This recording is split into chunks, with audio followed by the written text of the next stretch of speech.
بسم اللہ الرحمن الرحیم۔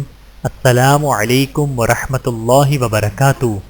صحابہ کرام، اللہ تعالیٰ کے منتخب شدہ لوگ، نبی اکرم صلی اللہ علیہ وآلہ وسلم نے ارشاد فرمایا، اللہ سبحانہ و تعالی نے میرا انتخاب فرمایا اور پھر میرے لیے میرے صحابہ کو منتخب کیا، پھر ان میں سے کچھ کو میرا قریبی ساتھی، کچھ کو میرا مددگار اور کچھ کو میرا سسرالی رشتہ دار بنا دیا۔ لہذا جو شخص ان کو برا بھلا کہے گا، اس پر اللہ کی، اس کے فرشتوں کی اور سارے انسانوں کی لعنت ہوگی، اور قیامت کے دن نہ اس کی نفل عبادت قبول ہوگی اور نہ فرض۔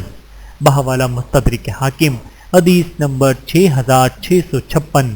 اللہ تعالی ہم سب کو احادیث مبارکہ پہ عمل کرنے کی توفیق عطا فرمائے، آمین ثم آمین۔